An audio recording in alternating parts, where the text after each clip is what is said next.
Yo, what is up guys, MattWic here. I am back, NHL 25, with a quick little video here in franchise mode, just because I couldn't not make a video about this because this has been absolutely insane, especially after the second year preseason. So I want to put you on to something in franchise mode for when you start it that you need to pay 100% attention to, because it is well worth the time skipping through all the dialogue to go through.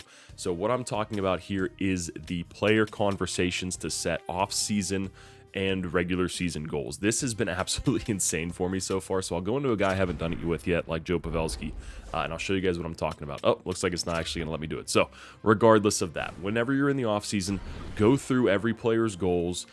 Before the season starts, go through their goals before the preseason to set their what your expectations are for them. Set them realistically, because if they are able to hit that, it is insane. Also, the coach will have you during the preseason, like, what do you want the team to focus on this preseason?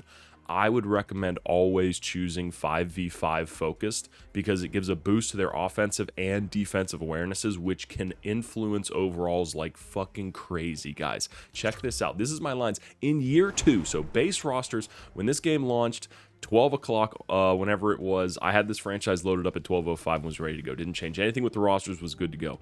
So take a look at my lines right now and just how stacked this team looks in year 2 with guys. I know like guys like Tarasenko, Pavelski, and Atkinson are other guys brought on.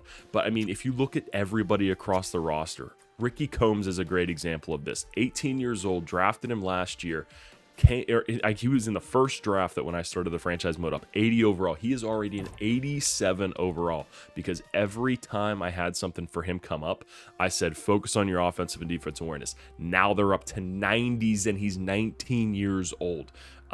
Anything that came up too, I left him in the AHL for year 1 and just told him, hey, focus on, I wanted 20 goals. He hit that goal by mid-season. I called him up to the NHL, set a new goal for him. He completed that as well for assists. So this has been huge for him. And then it's been massive for Thomas Harley, who I believe when I drafted him in the expansion draft was an 87 overall. I mean, and even regardless, look at this defense, 289s, an 88, an 87, and Kevin Ball's there just because he's big as shit, and he's the only person in my entire roster who doesn't give this third pairing a minus. But Thomas Harley being a 93 overall, like I said, look at his awarenesses right now for what they were base before this. They were in like the mid-80s, mid-high 80s, which is still really good, but 95 defensive awareness, 93 offensive awareness. I am very happy I locked him into a 9.16-year deal, because his ask would be through the roof right now. He's quickly going to become one of the best defensemen in the NHL, and this is also awesome because you can set players to learn new X factors, which they're a little bit more difficult to get for some players, but if you give the player the proper ice time.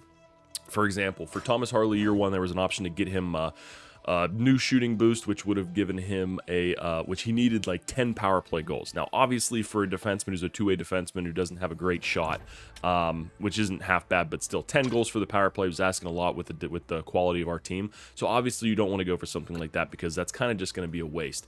But guys, you can also set this for your AHL players as well.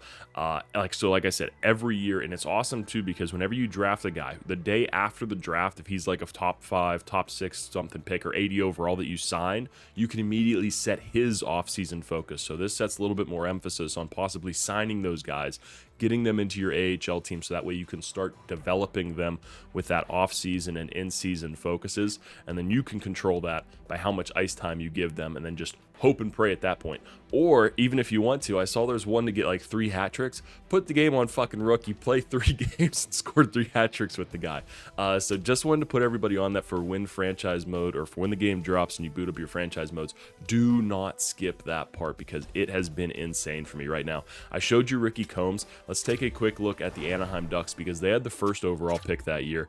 Let's see how their guy is doing. Cool. So 85 overall. So he started out as an 83. He's only grown 2, whereas my guy, which I don't know what the computer does with some of these players, maybe the growth factor was a little bit different with this guy, but 87 overall, so he's jumped 7 overall. This guy's only jumped 2, and I'm going to put that in large part because I've been able to focus on those specific things and choosing the right ones. Like I said, the offensive and defensive awareness, which is a little bit cheesy, but you know, we're running a tight ship here. This is a Lou Lamoriello run ship. We are focused in.